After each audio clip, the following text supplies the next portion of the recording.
हम लोग बात कर रहे थे आपका 176 में अन्वेषण की प्रक्रिया। इससे पहले हम लोगों ने क्या देखा कि अन्वेषण करने के लिए प्रारंभिक शर्त क्या है, और प्रारंभिक शर्त थी एफआईआर का दर्ज होना। तो एफआईआर दर्ज हुई, उसके बाद अन्वेषण प्रारंभ हुआ। लेकिन एफआईआर के साथ दिक्कत ये है कि एफआईआर ये कोई लिखाएगा कि एफआईआर के तौर पर कोई सूचना, इंफॉर्मेशन ये एसएचओ को देने वाला कोई ना कोई होगा।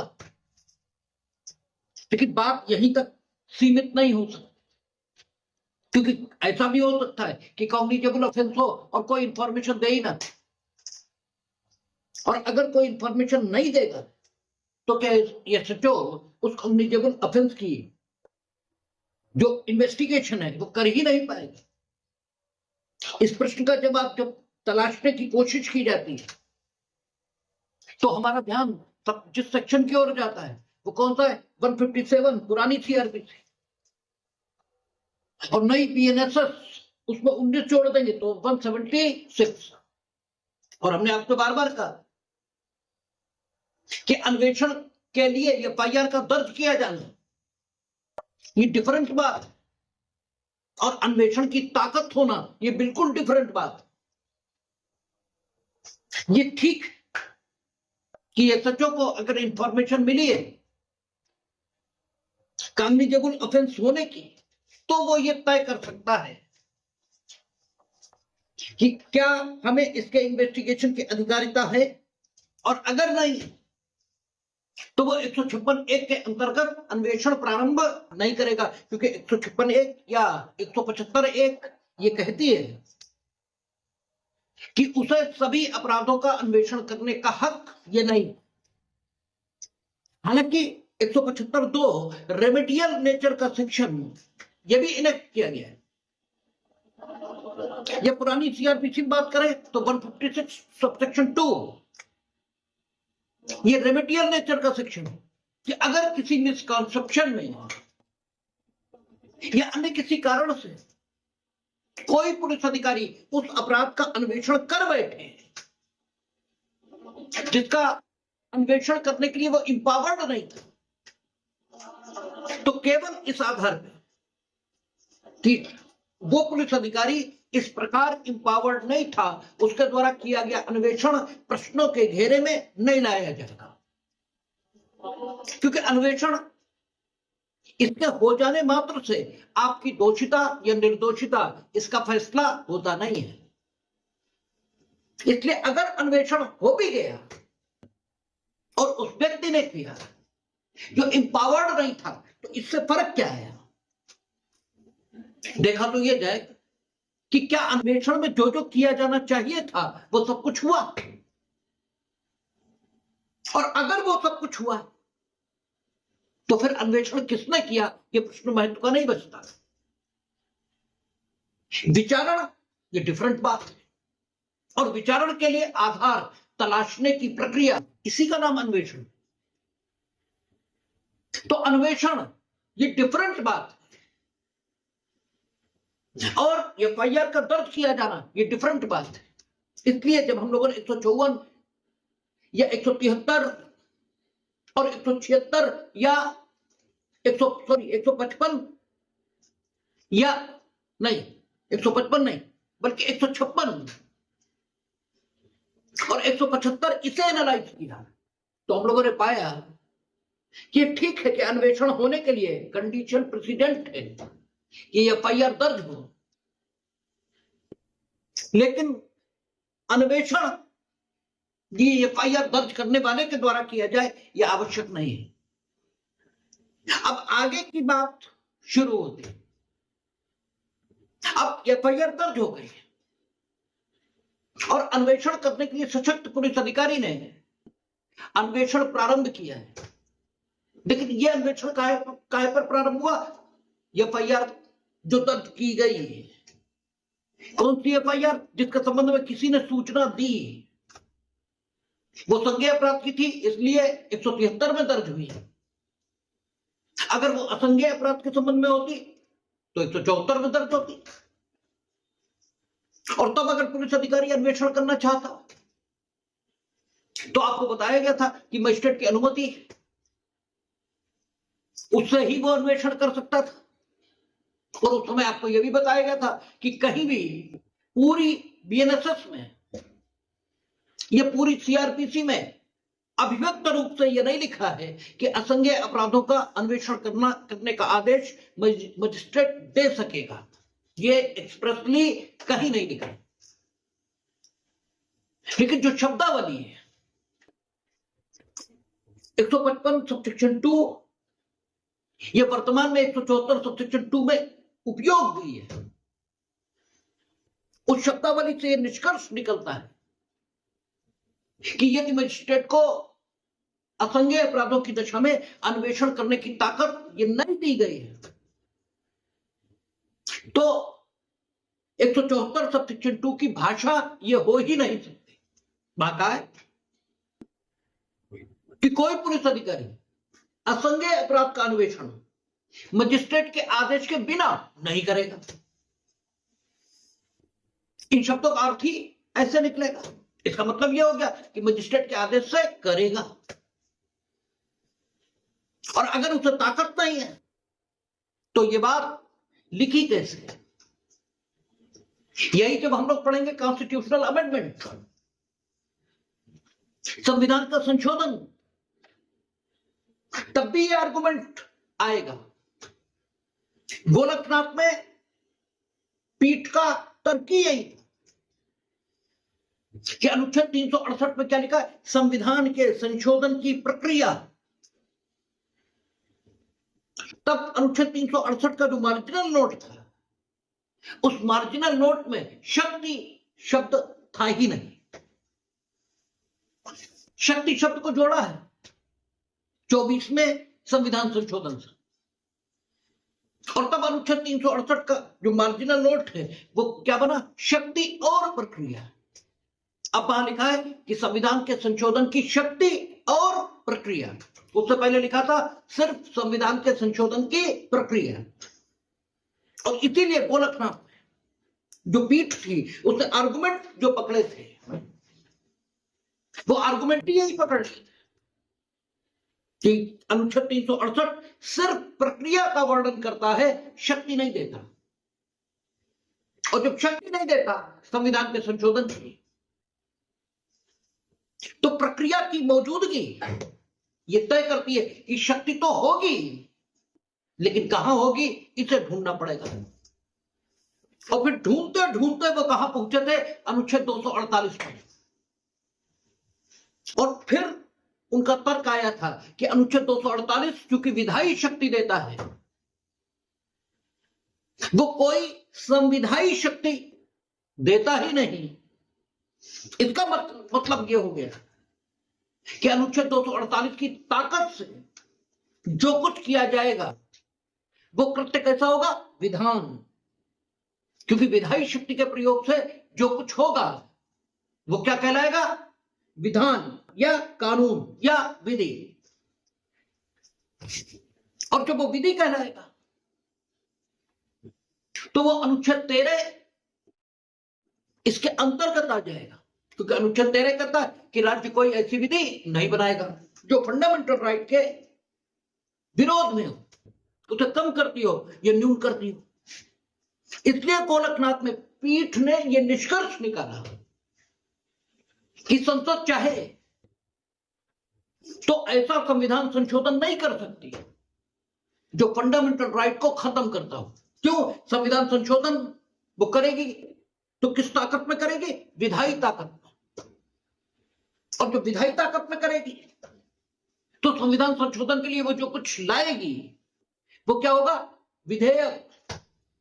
और वो किस प्रक्रिया से आएगा? अनुच्छेद 107, अनुच्छेद 108, अनुच्छेद आदि। और उसी प्रक्रिया से उसे पास किया जाएगा। और जब उसी प्रक्रिया से पास किया जाएगा तो फिर वो कानून है, और उस पर अनुच्छेद 13 की जो प्रतिबंध है वो लागू हो जाएगा, और वो फंडामेंटल राइट को खत्म नहीं कर सकता। इसलिए संपत्ति का जो अधिकार खत्म किया है ये गलत है, और संपत्ति के अधिकार को खत्म ही नहीं किया जा सकता, ऐसा गोरखनाथ में डिसाइड हुआ। लेकिन इसके बाद संसद ने संविधान का 24वां संशोधन किया और अनुच्छेद 368 में क्या लिख दिया, संविधान के संशोधन की शक्ति और प्रक्रिया। शक्ति शब्द बढ़ा दिया। इस संविधान संशोधन को चुनौती किसमें मिली, केशवानंद भारती। और फिर केशवानंद भारती में इस बात की जांच शुरू हुई कि संसद संविधान का संशोधन किस ताकत में करती है, विधायी शक्ति के प्रयोग से या संविधायक शक्ति के प्रयोग से। यद्यपि इस प्रश्न की जांच शंकरी प्रसाद सिंह में ही शुरू हो गई थी,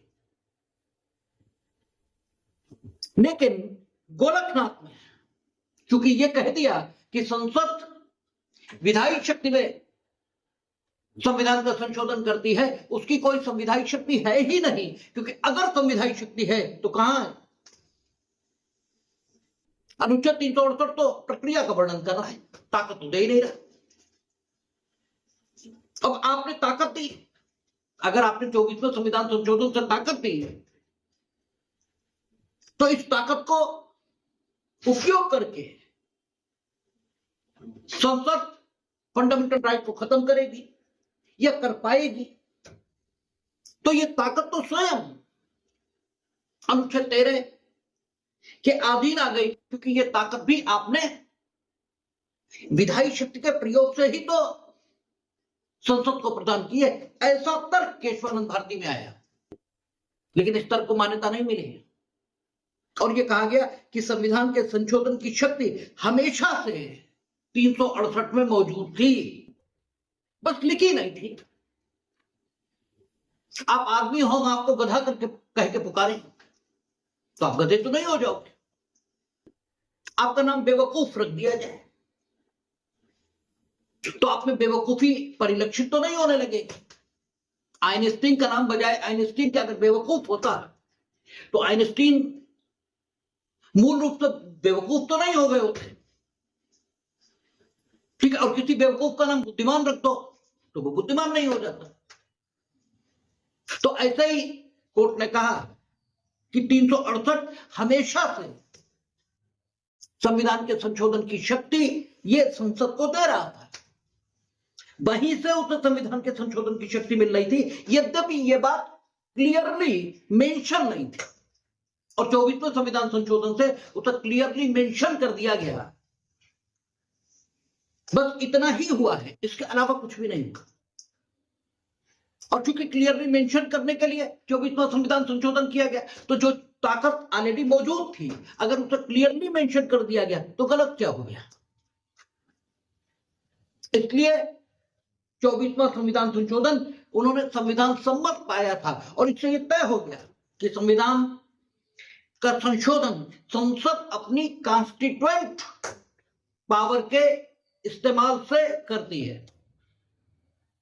वो जब कानून बनाती है सामान्य, तो उसकी जो ताकत है वो कौन सी है, विधायी शक्ति। तो वो विधायी शक्ति का प्रयोग करती है और विधायी शक्ति उसे कहां दी गई, 245, 246, 247, 248। और जब वो संविधान का संशोधन करती है तब जिस ताकत का उपयोग करती है वो उसे अनुच्छेद 368 देता है, और वो ताकत कौन सी कहलाती है, संविधायक शक्ति, कॉन्स्टिट्यूएंट पावर। वो उसकी कॉन्स्टिट्यूएंट शक्ति है, सेम बॉडी है। जैसे ही है, जैसे जिला जज जब दीवानी सुनेंगे तो जिला जज, और जब क्रिमिनल सुनेंगे तो सत्र न्यायाधीश। ऐसे संसद जब सामान्य कानून बनाएगी तब वो अपनी लेजिस्लेटिव कैपेसिटी इसका उपयोग करेगी,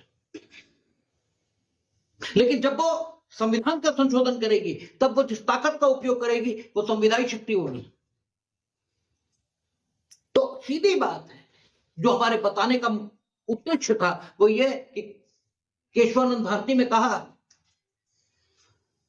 कि चूंकि प्रक्रिया दी गई थी इसमें शक्ति तो होगी ही, और गोरखनाथ में भी यही कहा कि जब प्रक्रिया दी तो शक्ति होगी ही, बस खोजने की बात थी गोलकनाथ में उन्होंने वो शक्ति वहां पाई और केशवानंद भारती में उन्होंने वो शक्ति स्वयं 368 में पाई। तो अगर कहीं कोई प्रक्रिया दी गई है तो ताकत संबंधित व्यक्ति को है, ये मानना ही होगा।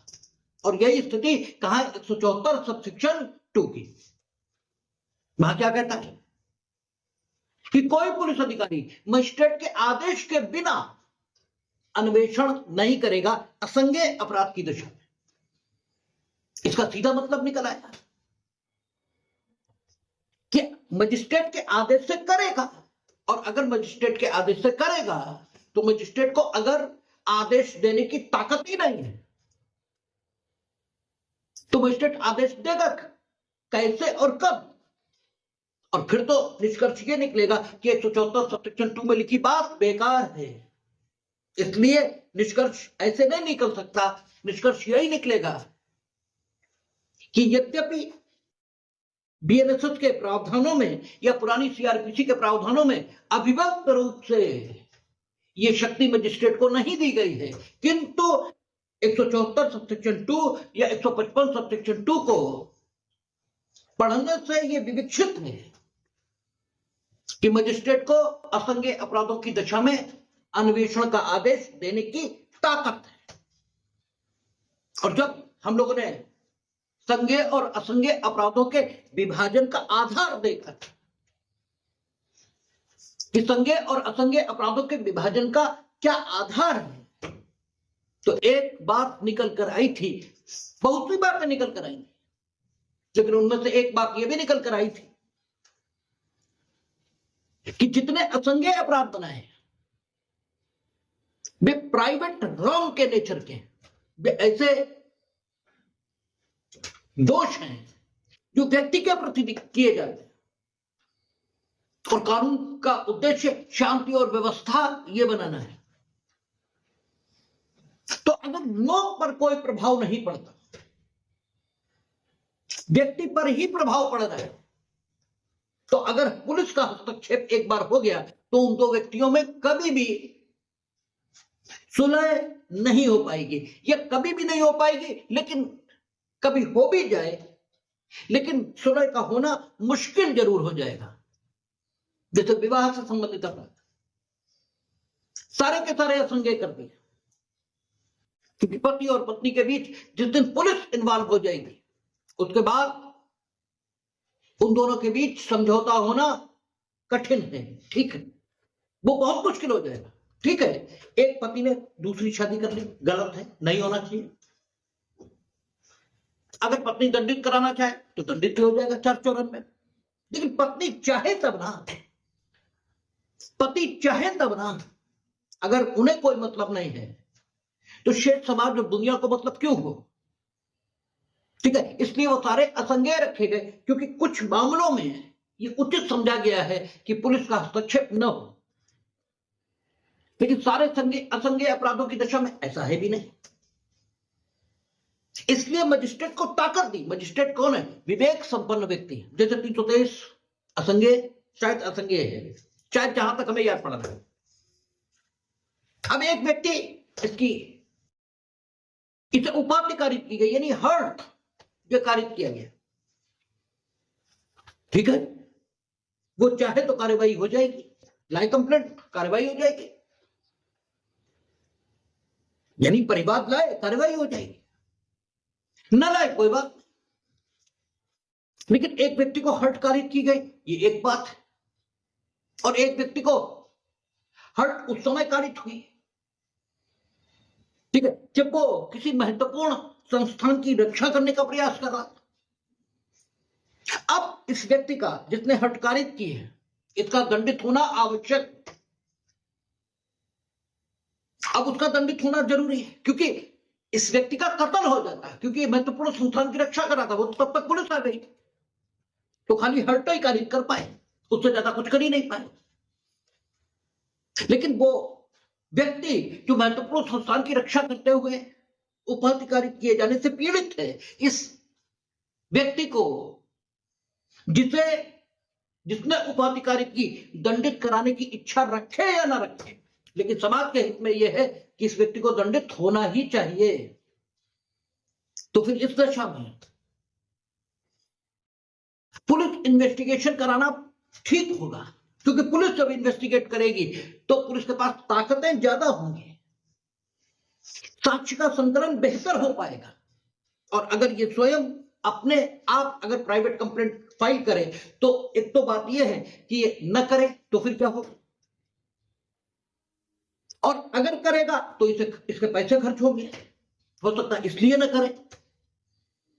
और अगर सब कुछ इसने कर भी दिया तो भी ये उतना बेहतर साक्ष्य नहीं रख सकता जितना राज्य अगर पक्ष बन जाएगा तो राज्य रख पाएगा, क्योंकि राज्य के अधिवक्ता तो सब जगह है, राज्य की मशीनरी ये बहुत वास्ट है। इसलिए एक न्यायिक व्यक्ति, एक जुडिशियल माइंड बीच में लाया गया और आपका 175 सबसेक्शन 2 या 155 सबसेक्शन 2 में यह लिख दिया गया कि मजिस्ट्रेट के आदेश के बिना असंज्ञेय अपराधों की दशा में विवेचना नहीं होगी, अन्वेषण नहीं होगा। यानी अन्वेषण नहीं होगा यह भी दशा नहीं, और सूचना दर्ज होते ही अन्वेषण की ताकत मिल जाए ऐसा भी नहीं। एक बीच की सिचुएशन ये निकाली गई। तो कुछ भी हो, चाहे 173 और चाहे 174, इसके अंतर्गत अन्वेषण अगर करना है तो व्यक्ति का सूचना देना जरूरी है। एक बात निकल कर आ रही है कि सूचना दिया जाना जरूरी है, तब 156(1) के अंतर्गत अन्वेषण संभव हो पाएगा। लेकिन प्रत्येक बार पुलिस अधिकारी को कोई सूचना दे ये आवश्यक नहीं है। बहुत बार ऐसा होगा कि पुलिस अधिकारी को कोई सूचना देने वाला होगा ही नहीं। उस दशा में पुलिस अधिकारी अन्वेषण कैसे करे इसकी व्यवस्था करना भी जरूरी है। और जब वो अन्वेषण करेगा तो क्या क्या करे, कैसे कैसे करे, इस सब की व्यवस्था करना भी जरूरी है। तो आपका देखेंगे 176 कहता अन्वेषण के लिए प्रक्रिया। जब अन्वेषण किया जाएगा तो किस प्रोसीजर को फॉलो ये पुलिस अधिकारी करेगा, ये सारा प्रोसीजर यहां दिया है। कहता है कि यदि पुलिस थाने के भारसाधक अधिकारी को इत्तिला प्राप्त होने पर या अन्यथा इत्तिला प्राप्त होने पर अगर 154, 154, 155 यानी 173, 174 उसकी इत्तिला मिली है और 156(1) के अंतर्गत उसने अन्वेषण करने का निर्णय ये ले लिया है, यह मजिस्ट्रेट ने उसे आदेशित किया है कि आप अन्वेषण करिए, तो इत्तिला प्राप्त होने पर या अन्यथा या किसी ने भी इत्तिला नहीं, लेकिन उसे संदेह करने का कारण है। कोई इत्तिला दे रहा है तो भी यह हो सकता है कि संदेह करने का कारण हो, क्योंकि तुम जो कुछ बता रहे हो वो अनबिलीवेबल, ठीक, अविश्वसनीय है। और जब वो अविश्वसनीय है तो फिर आपकी इत्तिला की सच्चाई की जांच ये होनी चाहिए। ठीक है, इसीलिए लिख रहा है यदि पुलिस थाने के भारसाधक अधिकारी को इत्तिला प्राप्त होने पर या अन्यथा यह संदेह करने का कारण है कि ऐसा अपराध किया गया है जिसका अन्वेषण करने के लिए धारा 175 के अधीन सशक्त है। यदि अन्वेषण के लिए जब प्रक्रिया बनाई जा रही है तो सबसे पहला जो सबसे पहली स्थिति है वो पुलिस अधिकारी का ये समाधान कर लेना वर्णित की गई है कि आपको संबंधित अपराध के अन्वेषण की ताकत है भी या नहीं। ये ठीक है कि 175 सबसेक्शन 2 मौजूद है, लेकिन रेमेडी ये सीख तब की जाती है जब अनजाने में गलती हो जाए। रेमेडी का अर्थ ये नहीं होता कि गलती करने के लिए रेमेडी बनाई गई है, रेमेडी उपचार के लिए। गलती हो जाए तो रेमेडी आप सीख करेंगे, गलती करने के अधिकार को देने के लिए कोई रेमेडी नहीं बनती। यानी बदतमीजी को प्रश्रय देने के लिए कोई रेमेडी नहीं होती। तो इसलिए 175 सबसेक्शन 2 की मौजूदगी आपको इस बात के लिए सशक्त नहीं करती कि जिन अपराधों का अन्वेषण करने के लिए आप सशक्त नहीं हैं, उन अपराधों का अन्वेषण करना भी आप प्रारंभ कर दें। ये ठीक है कि अगर मिसकॉन्सेप्शन में आप कर जाएं तो 175 सबसेक्शन 2 है। इसीलिए अन्वेषण की प्रक्रिया जब उन्होंने वर्णित करनी शुरू की तो दो बातें जोड़कर कि अन्वेषण की प्रक्रिया शुरुआत कब होगी, जब आपको इत्तिला मिली है या फिर अन्यथा किसी भी कारण से आपके पास ये संदेह करने का कारण है कि कोई संज्ञेय अपराध किया गया, तो आप अन्वेषण की प्रक्रिया को शुरू करें। उससे पहले अपना समाधान कर लें कि आप संबंधित अपराध के बारे में 175 के प्रावधानों के अनुसार अन्वेषण करने के लिए सशक्त हैं भी या नहीं। और इसका निर्धारण करने के लिए आपको अध्याय 14 के उपबंधों इनकी जानकारी होनी चाहिए, क्योंकि अध्याय 14 के उपबंध ये तय करेंगे कि आपके थाना क्षेत्र पर अधिकारिता रखने वाले न्यायालय को संबंधित अपराध के विचारण की ताकत ये है भी या नहीं है।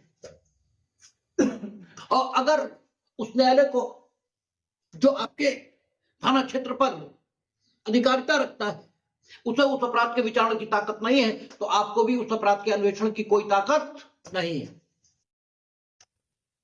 तो प्रथमतः at the very first place you must decide कि according to provisions of section 175 subsection 1 you are empowered to investigate that particular case or not। सबसे पहले आप अपना समाधान इस विषय पर कर लीजिए, और जब इस विषय पर आपका समाधान हो जाए कि yes I am empowered to investigate this case, then you should proceed towards the investigation and you must follow the procedure which is provided by the legislature under section 176। ठीक है, आप क्या करेंगे ये देखेंगे। कहता है 175 के आदि तो सशक्त है, तो वह उस अपराध की रिपोर्ट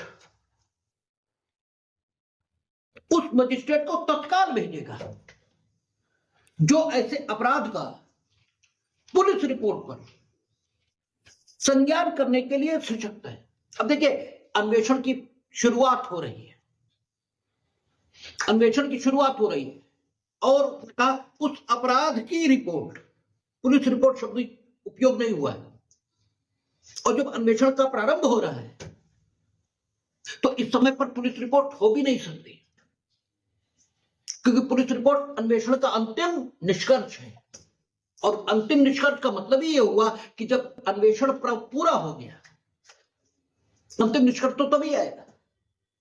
इसका मतलब यह हुआ कि ये जो रिपोर्ट यहां लिखा है ये एफआईआर के लिए ही लिखा गया है, क्योंकि उसने क्या कहा, उसने कहा उस अपराध की रिपोर्ट,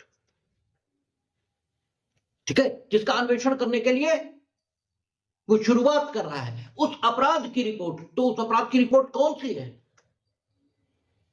वो जो 173 के प्रावधानों के अंतर्गत दर्ज की गई, ये अन्यथा पुलिस अधिकारी को प्राप्त हुई है, जिसके आधार पर उसने संज्ञेय अपराध के होने का किया है। यही है उस अपराध की रिपोर्ट। और फिर पूरी लाइन कहता है कि उस अपराध की रिपोर्ट तत्काल उस मजिस्ट्रेट को भेजेगा जो पुलिस रिपोर्ट पर इस अपराध का संज्ञान करने के लिए सशक्त है। तो पुलिस रिपोर्ट शब्द का प्रयोग भी कर लिया, लेकिन पुलिस रिपोर्ट इस स्टेज पर हो नहीं सकती, क्योंकि इस समय अन्वेषण का प्रारंभ यह हो रहा है और पुलिस रिपोर्ट का नाम पुलिस रिपोर्ट, वो अपराध की रिपोर्ट ये नहीं है, उसका नाम अपराध की रिपोर्ट नहीं है, वो पुलिस रिपोर्ट है। किसके बारे में? अपराध के बारे में। और ये अपराध की रिपोर्ट है, मीनिंग देयर बाय सम्यक जांच करने से ये तय हो जाता है। ये जो शब्द लिखे अपराध की रिपोर्ट, ये केवल और केवल एफआईआर से संबंधित है। ये तत्काल मजिस्ट्रेट को भेजेगा। तत्काल का मतलब तत्काल होता है, कोई निश्चित समय सीमा नहीं होती। और आप ही नहीं, कानून की दुनिया से जुड़े अधिकांश लोग, उन्हें पता नहीं 24 घंटे की समयावधि ये कितनी प्रिय है कि जहां भी समय नहीं होता वो तुरंत 24 घंटे लिख देते हैं। मतलब लिख देते हैं मीनिंग देर बाद बोलना शुरू कर देते हैं। आप कचहरी पूछो अभी कि किसी अपराध की रिपोर्ट पुलिस अधिकारी कितना समय में मजिस्ट्रेट को भेजेगा, उस मजिस्ट्रेट को जो उसके द्वारा प्रेषित पुलिस रिपोर्ट पर संज्ञान लेने के लिए सशक्त है, वो तुरंत होता है 24 घंटे। ये 24 घंटे पता नहीं कहां से आ जाते हैं। कहीं लिखे हो तुम बताओ। उसने कहा तत्काल, और तत्काल का जो ग्रामेटिकल मीनिंग है वो ग्रामेटिकल मीनिंग ये है कि जब हम सारे कामों से फारिग हैं, यानी जो बेहद जरूरी काम है वो हमने कर लिए और मेरे पास ऐसा कोई जरूरी काम नहीं, काम तो हमेशा ही रहेगा, ऐसा तो कभी नहीं होगा कि आप काम ना करें। इसीलिए तो जो अध्यात्म की दुनिया में, ठीक है, अध्यात्म की दुनिया वो ये कहती है कि अगर आप ईश्वर को प्राप्त करना चाहते हैं तो जो आपको बताता है कि पाप मत करो, वो आपको भ्रम में डालता है। क्योंकि पाप कहोगे किसे? परिस्थितियां उसी काम को पाप बना देती हो, परिस्थितियां उसी काम को पुण्य। आप ये अनुभव करो कि हम तो पाप कर ही न कभी किया न कभी करेंगे। जो कुछ हुआ इस शरीर के द्वारा किया गया और उसका दंड इस शरीर ने पाया। और जब आप ऐसा अनुभव करेंगे तो जो पाप का दंड भी पाओगे तो आपको यह लगेगा कि हम तो नहीं पा रहे, शरीर पा रहा तो पाएगा, इसने किया तो ये जाने, हम तो कर ही नहीं सकते। इस प्रकार का भाव विकसित करने की वो लोग बात करते हैं। लेकिन सीधी बात यहां पर आए हैं तो ये तत्काल का मतलब क्या निकला? तत्काल का मतलब निकला काम तो हम हमेशा ही करेंगे और ऐसा कभी नहीं दिन आएगा कि मेरे पास काम ना हो। लेकिन अगर कोई जरूरी काम नहीं है, इतना जरूरी जो एफआईआर के अदालत भेजे जाने से अधिक जरूरी एक युक्ति संगत मनुष्य भी मान ले, तो फिर आपको तत्काल उसे मजिस्ट्रेट के पास भेज देना चाहिए। इस मजिस्ट्रेट के पास जो आपके द्वारा प्रेषित पुलिस रिपोर्ट पर संज्ञान करने के लिए सशक्त है। अगर आप ऐसा नहीं करते, यहां यह नहीं लिखा है कि अगर आप ऐसा नहीं करेंगे तो क्या होगा, यहां सिर्फ अपेक्षित है कि पुलिस का जो भार साधक अधिकारी है थाने का, वो अन्वेषण का प्रारंभ यहीं से करेगा कि वो उस अपराध की रिपोर्ट उस मजिस्ट्रेट को तत्काल भेजेगा जो उसके द्वारा प्रेषित पुलिस रिपोर्ट पर अपराधों का संज्ञान करने के लिए सशक्त है। और चूंकि अपराधों का संज्ञान करने के लिए जो सशक्त है वो मजिस्ट्रेट कौन सा है? न्यायिक मजिस्ट्रेट। इसलिए यहां पर कोई गलतफहमी है, आपको यह भी नहीं होनी चाहिए कि पुलिस अधिकारी इस अपराध की रिपोर्ट किसी कार्यपालक मजिस्ट्रेट को भेजेगा, क्योंकि उसने कहा उस मजिस्ट्रेट को भेजेगा जो इस पुलिस अधिकारी की भेजी गई पुलिस रिपोर्ट पर अपराधों का संज्ञान करने के लिए सशक्त है। तो बात एकदम क्लियर है कि यह मजिस्ट्रेट कैसा है? न्यायिक मजिस्ट्रेट। और इसी के पास आपको पुलिस रिपोर्ट भेजते हैं आप, और यही आपके पुलिस रिपोर्ट पर संज्ञान करने की सशक्त है, और इसी को आप अपराधों की रिपोर्ट ये भेजेंगे। और कब भेजेंगे? तत्काल। तत्काल का मतलब ये नहीं कोई वीआईपी मूवमेंट हो रहा है ये थाना क्षेत्र के भीतर कोई घटना घट गई जहां इमीडिएट पुलिस एक्शन की जरूरत है, तो तत्काल का मतलब यह हुआ कि जैसे ही आप वहां से खाली हुए आप भेजिए। आप नहीं भेजेंगे तो क्या हो? ये यहां भी नहीं लिखा और पूरी बीएनएसएस या पुरानी जो सीआरपीसी है उसमें भी कहीं नहीं लिखा। और जहां पर म्यूट होता है मामला, वहीं पर न्यायालय के अर्थान्वयन ये काम आते हैं। ये नहीं लिखा कि अगर अपराध की रिपोर्ट आपने तत्काल नहीं भेजी तो परिणाम क्या होगा। तो फिर सेक्शन बनाने का उद्देश्य ये देखा जाता है। जहां पर मामला म्यूट होता है वहां न्यायालय का अर्थान्वयन ये ग्राह्य किया जाता है। लेकिन इसका अर्थ आप आम आदमी की तरह नहीं लेंगे कि न्यायालय जो अर्थान्वयन कर दे वो ग्राह्य हो जाएगा। नो, न्यायालय के अर्थान्वयन के भी अपने नियम हैं और ऐसे में उद्देश्यात्मक अर्थान्वयन किया जाता है। आखिर ये बात रखी क्यों कि पुलिस उस अपराध की रिपोर्ट, पुलिस रिपोर्ट पर अपराध का संज्ञान करने के लिए सशक्त मजिस्ट्रेट को आप तत्काल भेजेंगे, ये बात लिखी क्यों? ये शर्त विधायिका ने क्यों लगाई? इस प्रश्न पर विचार करना होगा। तो आपको बताया गया था कि जो एफआईआर की एविडेंटरी वैल्यू है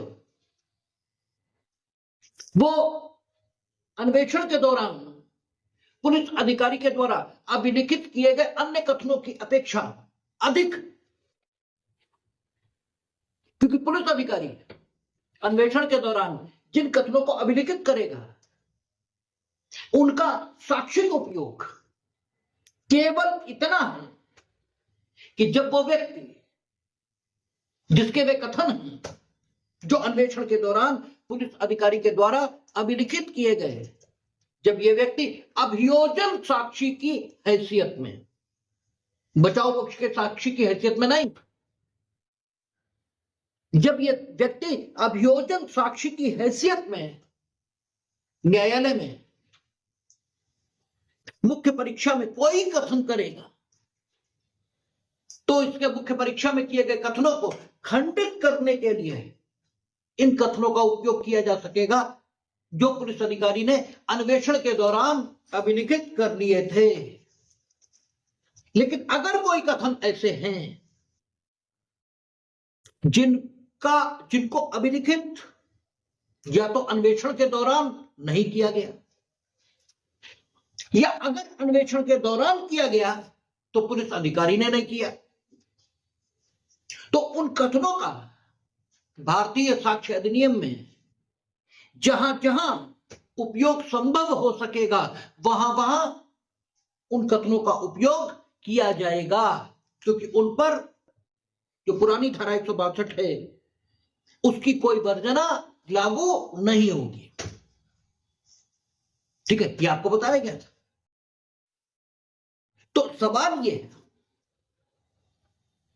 कि ये जो एफआईआर, इसमें भी कथन है किसके, जिसने एफआईआर लिखाई, जिसने एफआईआर लिखाई वो न्यायालय में साक्षी के तौर पर परीक्षित होने 99% मामलों में आता ही है। ठीक है ना, 99% मामलों में वो परीक्षित होने आता ही है और तब एफआईआर में किए गए उसके कथनों के आधार पर उसका समर्थन, उसका खंडन आदि सब कुछ किया जा सकता है, क्योंकि एफआईआर पुलिस अधिकारी द्वारा अभिलिखित है किंतु अन्वेषण के दौरान नहीं है। इसलिए एफआईआर की एविडेंटरी वैल्यू अन्य चीजों से ज्यादा है और इसीलिए जोर है कि एफआईआर शुद्ध रहे, एफआईआर में टेम्पर उसको न किया जा सके, इसीलिए जोर है।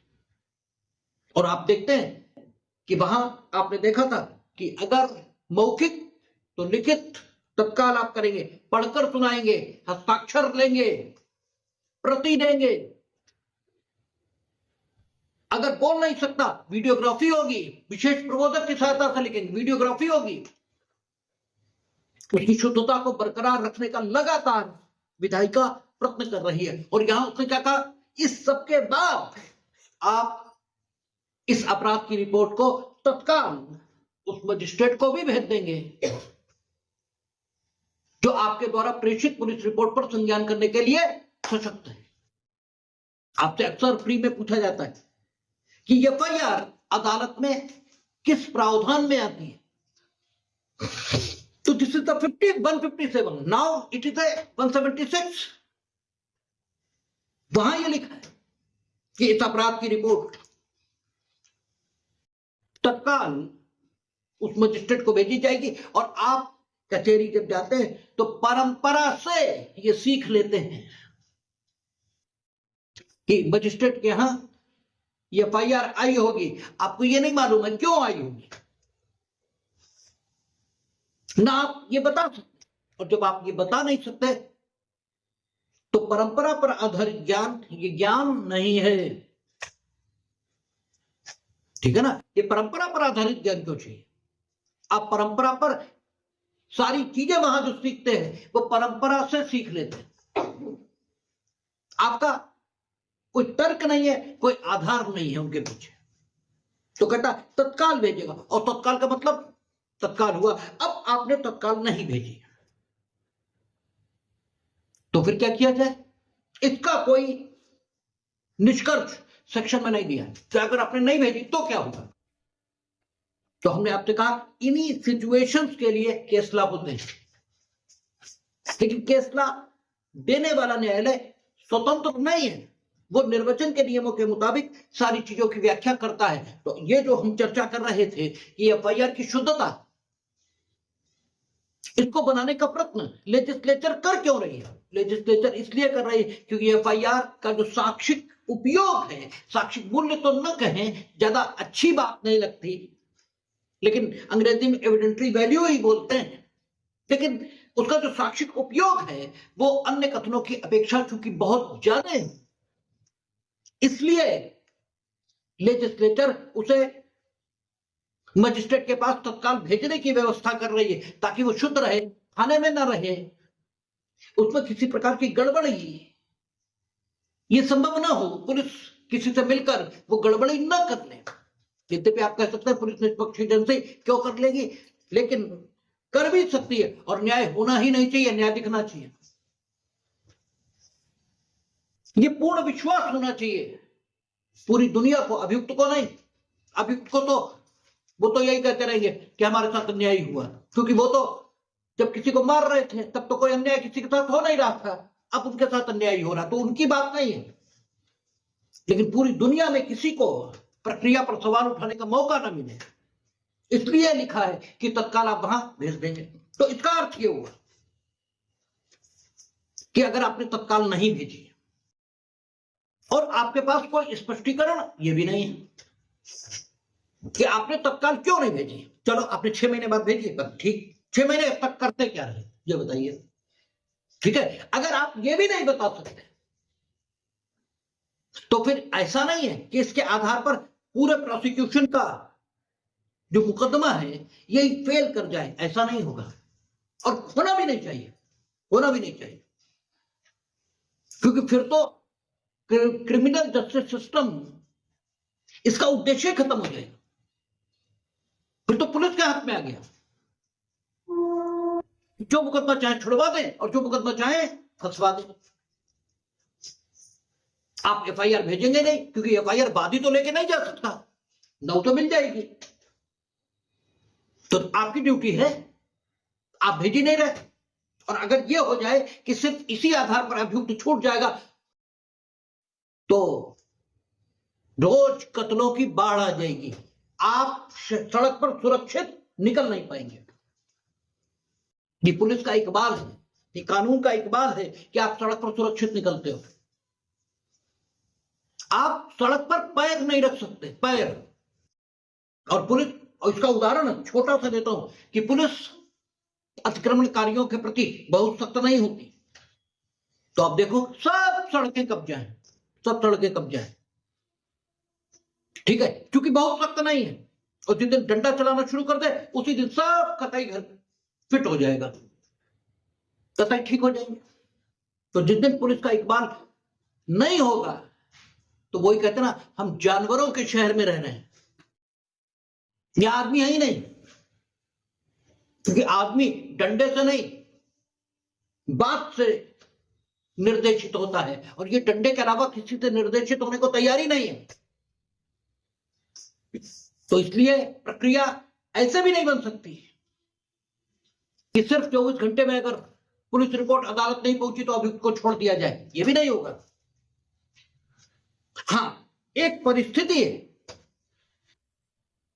जो न्यायालय को आप दिमाग में रख लेनी चाहिए कि संभव है कुछ गड़बड़ हो गया हो, ठीक है, धारणा निर्मित करनी चाहिए। अब थोड़ा कॉन्शियस हो जाना चाहिए न्यायालय को, थोड़ा सचेत हो जाना चाहिए, बस इससे ज्यादा कुछ नहीं। आगे फिर उसे सबूत मिल रहा है कि डॉक्टर भी सेट दिखाई दे रहा है, क्योंकि डॉक्टर की जो रिपोर्ट मिल रही है वो भी कानून के मुताबिक तैयार नहीं है। आगे और देख रहे हैं तो पंचायतनामे में भी गड़बड़ मिल रही है, और आगे देख रहे हैं तो 20 गड़बड़ें आ रही हैं, लेकिन वे सब मशीनरी की गड़बड़ें दिखाई दे रही। जो तथ्य के साक्षी इंटैक्ट हैं, तथ्य के साक्षी जो साक्ष्य दे रहे हैं एकदम विश्वसनीय, एकदम विश्वसनीय। अब भी नहीं, अब भी सजाई होगी। इसका मतलब है कि जो सरकार की मशीनरी थी मिल गई अभियुक्तों से, इससे ये तय हो रहा है। लेकिन सरकार की मशीनरी में भी गड़बड़ दिख रही, तो तथ्य के साक्षी भी गड्ढमड्ढ है। अब इस बात का महत्व हो जाएगा कि पुलिस रिपोर्ट, वो उस अपराध की रिपोर्ट तत्काल नहीं भेजी गई। अब इस बात का मतलब होगा, ठीक है ना। तो ऐसा नहीं है कि तत्काल न भेजे जाने से ही कुछ हो जाएगा, ऐसा कुछ नहीं। क्योंकि अगर ऐसा होगा तो संपूर्ण न्याय प्रशासन का उद्देश्य यही विफल हो जाएगा। तो आप देखें, अन्वेषण की प्रक्रिया में सबसे पहली बात जो सुनिश्चित की गई है वो ये, यू मस्ट सेटिस्फाई योरसेल्फ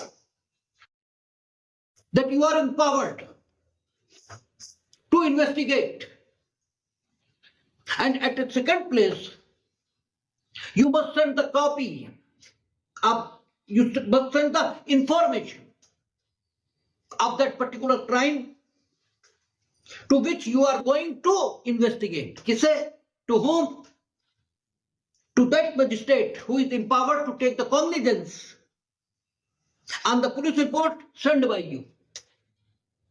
ठीक है ना। तो सबसे पहले आपको अपने बारे में समाधान करना है कि हम सशक्त हैं अन्वेषण के लिए। दूसरे नंबर पर अन्वेषण की शुचिता और शुद्धता, उसको सुनिश्चित करने के लिए उस अपराध की रिपोर्ट वहां भेजनी। And at the third place आप क्या करेंगे, कहता है, और मामले के तथ्यों और परिस्थितियों का अन्वेषण करने के लिए और यदि आवश्यक हो तो अपराधी का पता चलाने और उसकी गिरफ्तारी के उपाय करने के लिए उस स्थान पर या तो स्वयं जाएगा या अपने अधीनस्थ अधिकारियों में से एक को भेजेगा। ठीक है। आगे जो ऐसी निम्नतर पंक्तिका न हो जिसे राज्य सरकार साधारण या विशेष आदेश द्वारा इसमें तमीज करे, वो आगे की बात है। यानी एट थर्ड प्लेस जो पुलिस अधिकारी द्वारा अन्वेषण के दौरान किया जाएगा वो क्या होगा कि मामले के तथ्यों और परिस्थितियों का विश्लेषण करने के और यदि आवश्यक हो तो अपराधी का पता चलाने और उसकी गिरफ्तारी का, ठीक है, उपाय करने के लिए यदि आवश्यक हो। यह महत्व के शब्द है। ठीक है, ठीक है। प्लेस ऑफ अकरेंस पर जाएगा एट ए थर्ड प्लेस। ठीक है, उसे क्या करना है, प्लेस ऑफ अकरेंस पर जाना है। और प्लेस ऑफ अकरेंस पर न्यूता खाने नहीं जाना है, जिसलिए जाना है वो उद्देश्य स्वयं सेक्शन में लिखा है कि मामले के तथ्यों और परिस्थितियों का पता चलाने के लिए जाना है।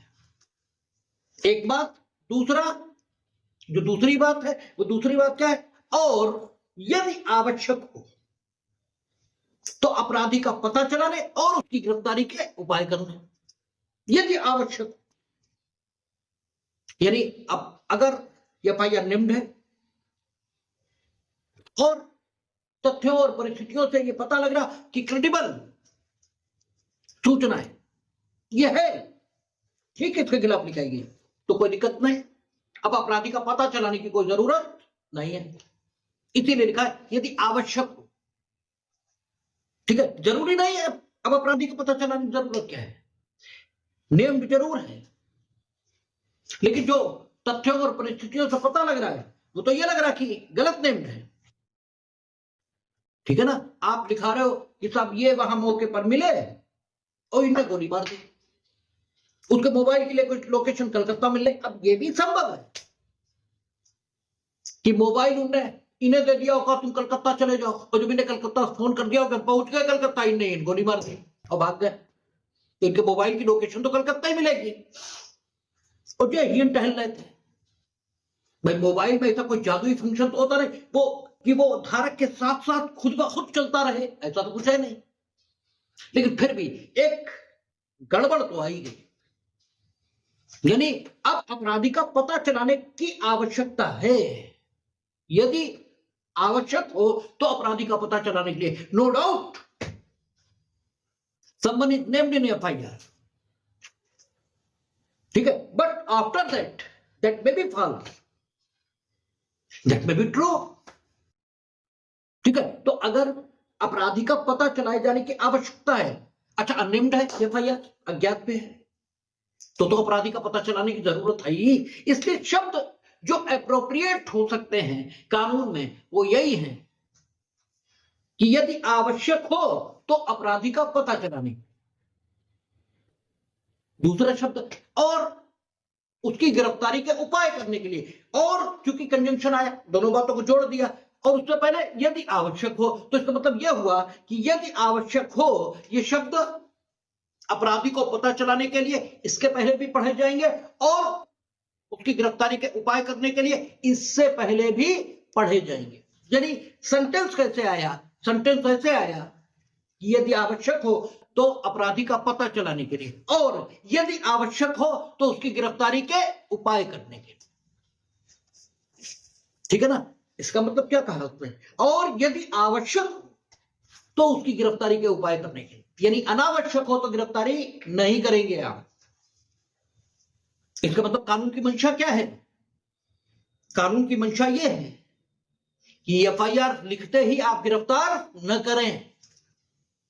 और जनता क्या चिल्लाती है, FIR लिख गई वो घूम रहे हैं। ठीक है, तो जनता को कानून की कोई जानकारी नहीं है, इसलिए वो ऐसा चिल्लाती है, अन्यथा कानून यही है। और ये भी ठीक है कि इस कानून का पालन बड़े बड़े लोगों के खिलाफ ही होता है। भाई अरविंद केजरीवाल के खिलाफ FIR तो बहुत दिन पहले हो गई, और जब उस समय अरेस्ट किया तो एक्सप्लेनेशन ही यही आया कि साहब उस समय करते तो आप कहते कि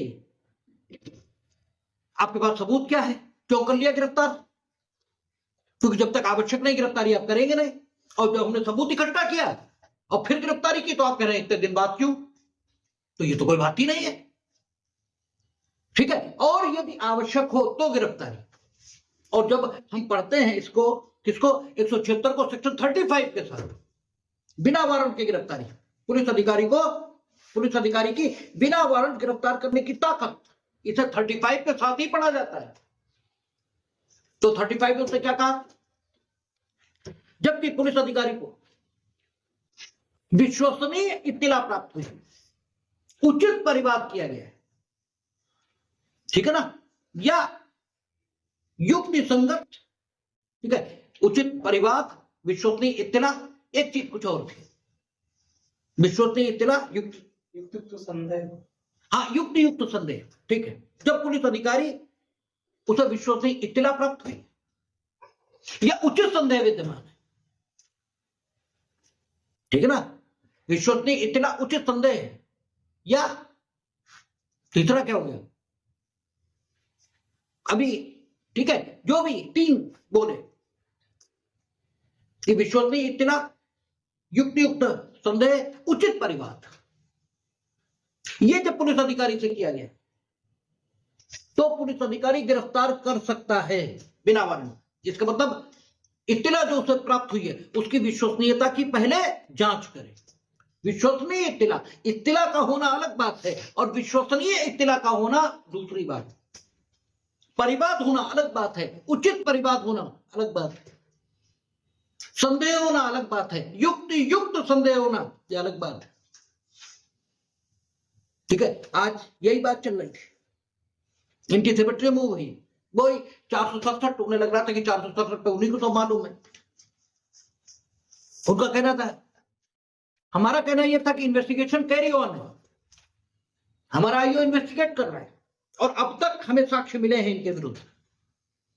वो कह रहे 467 का साक्ष्य आपके पास क्या है? हमने कहा भी नहीं है, लेकिन इन्वेस्टिगेशन कैरी ऑन है, अभी हमें मिलेगा।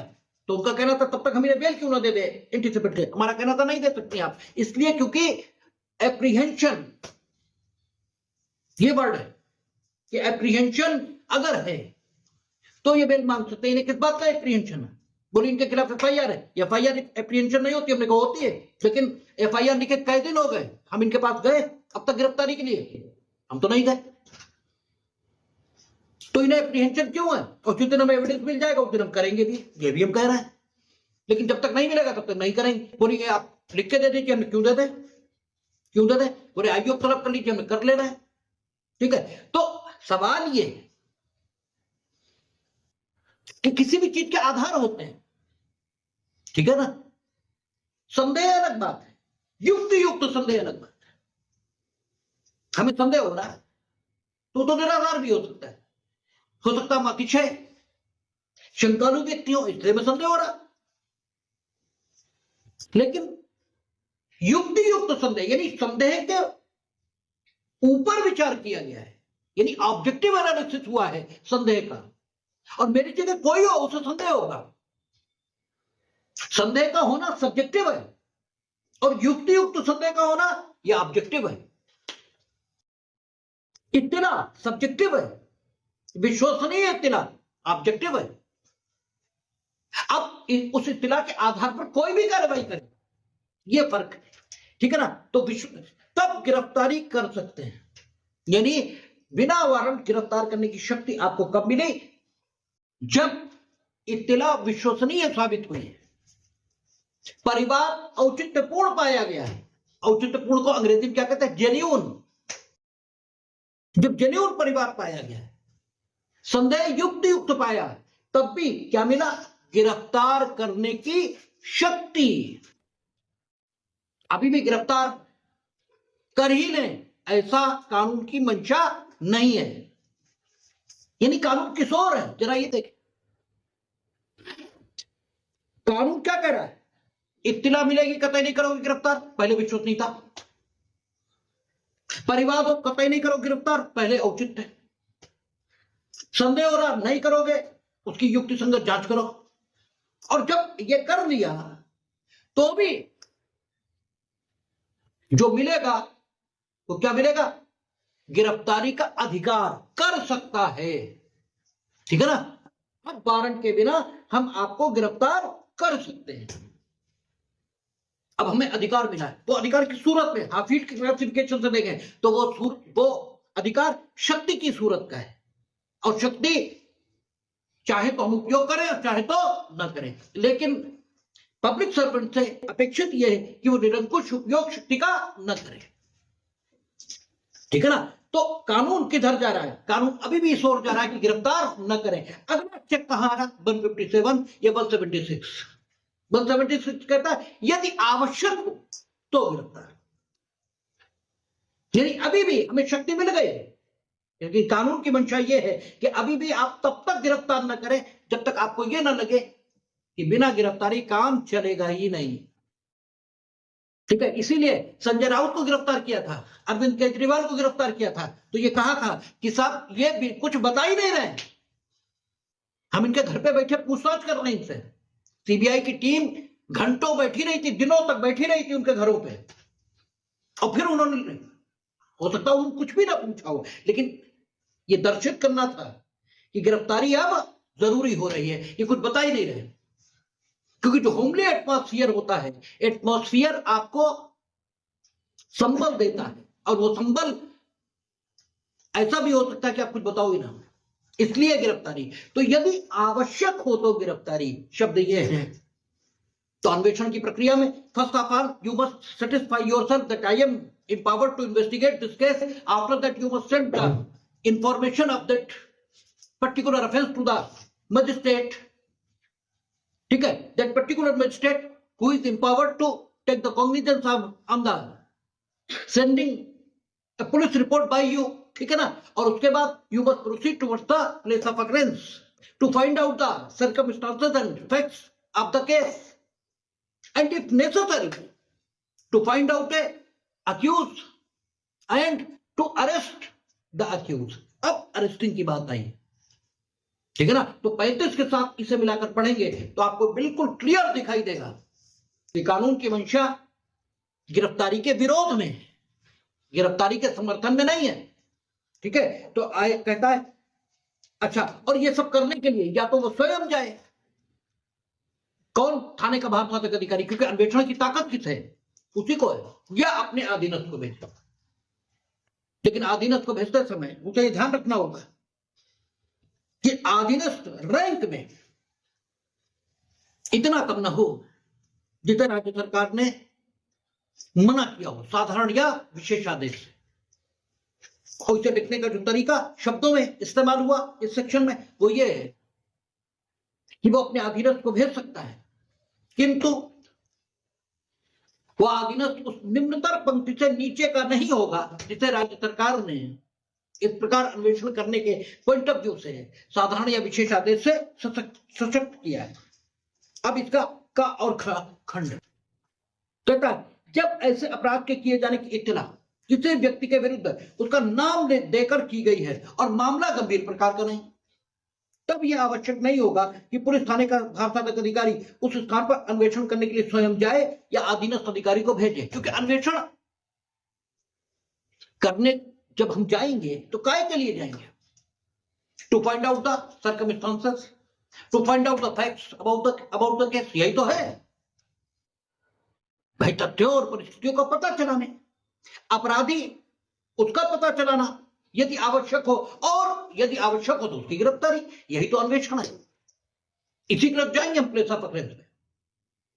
अपराधी का नाम लेकर सूचना है हमारे पास, यह भी ठीक है कि जिसका नाम लेकर सूचना दी गई झूठ हो, सही है, लेकिन फिर भी अपराधी का नाम लेकर दी गई और मामला गंभीर प्रकृति का नहीं। अगर झूठ भी है तो ढूंढ लेंगे, मामला इतना गंभीर प्रकृति का थोड़ा ही है, ठीक है ना। तो और पुलिस अधिकारी के पास 20 काम होते हैं, तो नाम लेकर एफआईआर हुई है और मामला गंभीर प्रकार का नहीं, तो पुलिस अधिकारी यह भी निर्णय कर सकता है, निर्णय कर सकता मीनिंग देयर बाय उसे डिस्क्रिप्शन दिया गया है कि वो अगर उचित समझे तो प्लेस ऑफ ऑकरेंस पर न भी जाए, क्योंकि मामला गंभीर प्रकृति का है ही नहीं, कर लेंगे, बाद में कर लेंगे, ठीक है ना। फाइंड आउट और नाम लेकर किया ही गया है, या तो यही होगा और नहीं होगा तो फिर ढूंढ लेंगे, ठीक है ना। क्योंकि गंभीर प्रकृति का नहीं है, इससे तत्काल प्लेस ऑफ ऑकरेंस पर जाना आवश्यक नहीं किया गया है। तत्काल वहां मिलेगी तो तत्काल आप राइट डाउन करेंगे, फिर तत्काल शुरू मामला। और होता है हत्या वगैरह के मामलों में, देखो फट से पुलिस प्लेस ऑफ ऑकरेंस में मिनट्स में, ठीक है ना, होता है उसमें। हाँ, यदि पुलिस अधिकारी के थाने के भारसाधक अधिकारी को यह प्रतीत होता है कि अन्वेषण करने के लिए पर्याप्त आधार नहीं है, तो वह उस मामले का अन्वेषण न करेगा। आपने इत्तला दी, उसे संदेह हुआ, उसने सब देखा और उसे लगा मामले का अन्वेषण करने के लिए आधार नहीं करेंगे। लेकिन अगर नहीं करेंगे तो आपका अन्वेषण न करने का निर्णय फाइनल नहीं हो सकता, क्योंकि ये आपका निर्णय, इसको सुपरवाइज होना ही चाहिए। तो आगे के प्रोविजंस में आप देखेंगे, आप अपने इस निर्णय की सूचना तत्काल मजिस्ट्रेट को देंगे और आगे 159 आ जाएगी कि मजिस्ट्रेट को जब भी कहीं से भी कोई इंफॉर्मेशन मिलेगी अपराध के होने की, तो मजिस्ट्रेट उस अपराध के निपटारे के लिए तत्काल कार्रवाई करेगा या अपने अधीनस्थ को नियुक्त करेगा कि वो उसके संबंध में जांच और जो आवश्यक हो वो करे। ठीक है, तो आप ये इंफॉर्मेशन वहां भेजेंगे। अगर उन्हें लगेगा कि अन्वेषण होना चाहिए तो 156(3) या 175(3) की ताकत उनके पास है, उठा करके वो ठीक है कर सकेंगे अन्वेषण के लिए आदेश। ठीक है, तो आपका अन्वेषण हो जाएगा। अब इसमें अमेंडमेंट भी आए, देखते हैं क्या बना। परंतु ये और बलात्कार के अपराध के संबंध में पीड़ित का कथन पीड़ित के निवास पर या उसकी पसंद के स्थान पर और यथासाध्य किसी महिला पुलिस अधिकारी द्वारा उसके माता पिता या संरक्षक या नजदीकी नातेदार या परिक्षेत्र के सामाजिक कार्यकर्ता की उपस्थिति में अभिलिखित किया जाएगा। और ऐसा कथन किसी दृश्य श्रव्य इलेक्ट्रॉनिक साधनों जिसके अंतर्गत मोबाइल फोन भी है के माध्यम से भी अभिलिखित किया जा सकेगा। अन्वेषण की प्रक्रिया में हालांकि इसे 161 में लाते यानी 180 में लाते तो ज्यादा ठीक था, लेकिन इन्होंने यहीं पर इसको ऐड कर दिया अन्वेषण की प्रक्रिया में कि पर्टिकुलर ऑफेंस, ये पर्टिकुलर ऑफेंस है तो आप थाने नहीं बुलाएंगे, अन्य किसी स्थान पर स्टेटमेंट अगर आप लेना चाहते हैं तथ्यों और परिस्थितियों के संबंध में तो आप उसी के घर पर जाएंगे और किन किन लोगों की प्रेजेंस में आप स्टेटमेंट रिकॉर्ड करेंगे वो लिखा, और किस माध्यम से करेंगे, श्रव्य दृश्य माध्यमों से भी करेंगे। और मोबाइल फोन इसलिए लिख दिया क्योंकि आजकल सबके पास होता है, इजीली अवेलेबल है। और करेगा कौन, महिला पुलिस अधिकारी या महिला अधिकारी, कोई ना कोई तो मिल ही जाएगा। ठीक है ना, तो ये आपका सब सेक्शन 2 कहता उपधारा 1 के पहले परंतु के खंड का और खंड खा में वर्णित दशाओं में से प्रत्येक दशा में पुलिस थाने का भारसाधक अधिकारी अपनी रिपोर्ट में उसके द्वारा उस उपधारक की अपेक्षाओं का पूर्णतया अनुपालन न करने के अपने कारणों का कथन करेगा। यानी आप जो रिपोर्ट भेजेंगे मजिस्ट्रेट को उसमें अपने कारणों का कथन करेंगे कि क्यों आप अन्वेषण न करने का निर्णय ले रहे हैं, और का खंड में भी आप अपने कारणों का कथन करेंगे कि आपने क्यों प्लेस ऑफ अकरेंस पर न जाने का निर्णय किया है, का और खा दोनों में। ठीक है, और मजिस्ट्रेट को पाक्षिक दैनिक डायरी रिपोर्ट भेजेगा। उक्त परंतु के खंड खा में वर्णित दशा में अधिकारी सूचना को यदि कोई हो ऐसी रीति से जो राज्य सरकार द्वारा बनाए गए नियमों द्वारा विहित की जाए, इन्फॉर्मेट if any in such manner as may be prescribe है। हाँ, इसमें हिंदी में इन्होंने छोड़ दिया है। ठीक है, ये भी सब सेक्शन 2 में ले आए कि आप जो जीडी है इसको फोर्टनाइटली मजिस्ट्रेट के पास भेजेंगे ताकि ये पता लग सके कि ऐसा तो नहीं अपराध तो हाथ दर्ज हो रहे हो और तुम उसकी एफआईआर भेज ही ना रहे हो। ठीक है ना, तो आप फोर्टनाइटली, ठीक है, दैनिक डायरी, पाक्षिक दैनिक डायरी, ठीक है ना, तो दैनिक डायरी जीडी होती है जनरल डायरी, वो आप 15 डेज पर मजिस्ट्रेट के पास भेजेंगे। और अगर आपने अन्वेषण न करने का निर्णय लिया है तो आप अपने कारणों का कथन करके मजिस्ट्रेट को तो बताएंगे, साथ ही इंफॉर्मेंट को भी बताएंगे कि आप अन्वेषण न करने का निर्णय ले चुके हैं, ताकि इंफॉर्मेंट आपके खिलाफ सीनियर अफसर को, मजिस्ट्रेट को जिसे अप्रोच करना चाहे करे। ठीक है ना, तो अन्वेषण की प्रक्रिया में नो डाउट आपको यह हक है कि आप अन्वेषण न करने का निर्णय ले लो, आपको यह भी हक है कि प्लेस ऑफ अकरेंस पर न जाने का निर्णय ले लो। ये दोनों दशाओं में अपने कारणों सहित अपनी रिपोर्ट आपको मजिस्ट्रेट के पास भेजनी पड़ेगी, ताकि 159 जो पुरानी है और जिसमें 19 जोड़ के बीएनएसएस की धारा आ जाएगी, उसके मुताबिक मजिस्ट्रेट उसके संबंध में कार्रवाई कर सके। और नई चीज लाए हैं कि आप जीडी भी फोर्टनाइटली मजिस्ट्रेट के पास भेजोगे, और साथ ही अगर अन्वेषण न करने का निर्णय आपने लिया है या प्लेस ऑफ अकरेंस पर न जाने का, नहीं अन्वेषण न करने का, तो आप इंफॉर्मेंट को भी सूचित करोगे कि हमने अन्वेषण न करने का निर्णय लिया है। और किस प्रकार सूचित करोगे, इस संबंध में नियम कौन बनाएगा, राज्य सरकार। राज्य सरकार कह सकती कि कांस्टेबल जाकर बताएगा, आप डाक से भेजोगे, जो भी इस संबंध में कैसे सूचना दोगे, सूचना दोगे उन नियमों के मुताबिक जो राज्य सरकार द्वारा इस निमित्त विहित किए। ठीक है ना, और ये तीसरा खंड ये भी इसमें नया जुड़ा है, इस पर और शेष पर बात कल करेंगे, देखेंगे।